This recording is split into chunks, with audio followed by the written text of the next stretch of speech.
This video is on the Oxford Optik, or it's also here in the US, the black and red notebooks. Now, this comes to us from a viewer, Dag, and I hope I'm pronouncing that correctly. The inks for this video came to us from Jaffa Brands. Now, a while back, I did a new for school video, or a best for student at school, or something like that video, and I talked about the Infinity ink.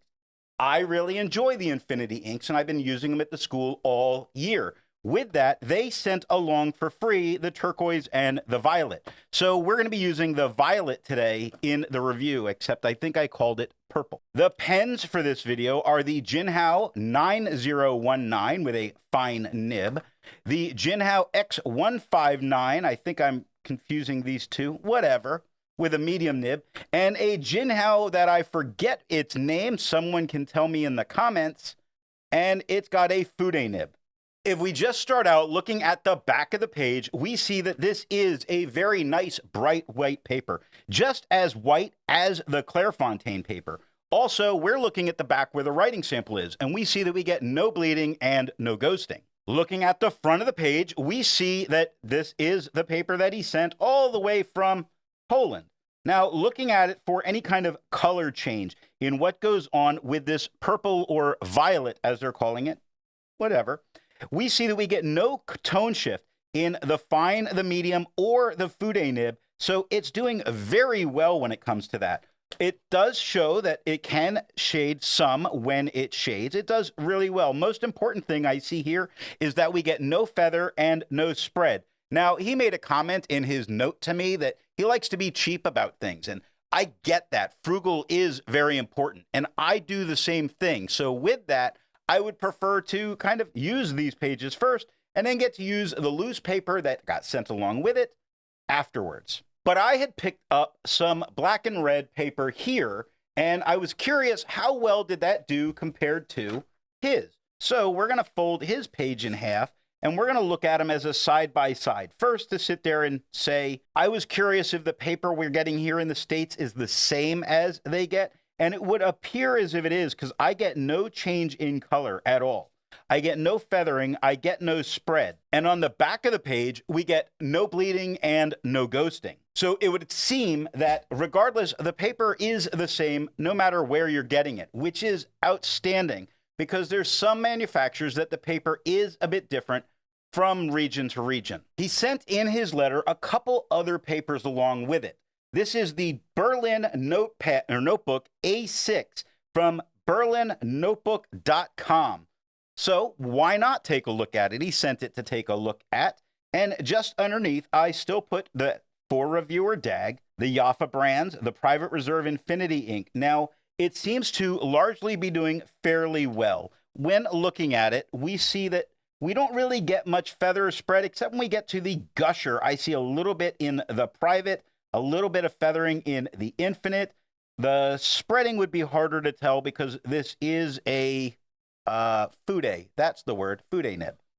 What about color change? Are we getting any kind of color change? Because this paper is not the same bright white that we get. And it does appear to be just a little bit duller as a tone, but doesn't seem to be any kind of a real problem. Looking at the back of the page, though, we see that the Gusher pens really got deeper into the paper. It did the same thing in some of his writing, meaning we probably can't write back here, but it doesn't mean anything bad if you don't worry about writing on the back of the page. It didn't bleed through to the page underneath because, luckily, he made more than one paper in here, more than one sheet of paper. And this next one I don't really have a name for, but he said that he got it at Jula, a Swedish Home Depot, and more or less kind of I took it as, and this is what we see as some garbage paper in the area. So taking a look at that, we see his original writing, my writing. As far as color shift that's going on in here, it does come across as quite a bit lighter and flatter,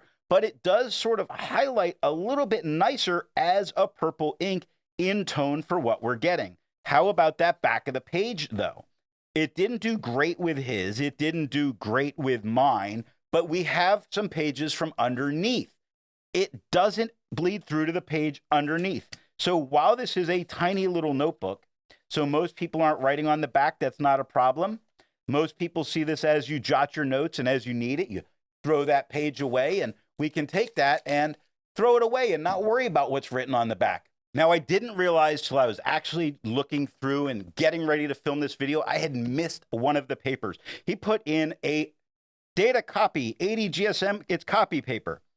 And so I'm taking that as this is what our cheap copy paper looks like. And I did just have to do the writing sample, and I recorded that. I probably, should show some of it because you can kind of see it absorbing a little bit as we go. Looking at the back of the page, we see that there's fairly well the same problem there when it comes to copy paper as there is here in the States. It's not the greatest for fountain pens. It gets really deep into the page. It did bleed through, but only on the very wet Fude nib. So it's not really being a problem in itself. It's just that it's there. How does it actually look in terms of the tone? Well, I can see right off the bat, it's not as bright a white a paper as we have with the Clairefontaine, but I'm not expecting that. It certainly shows up more purple in the Fude nib than it did on the Clairefontaine.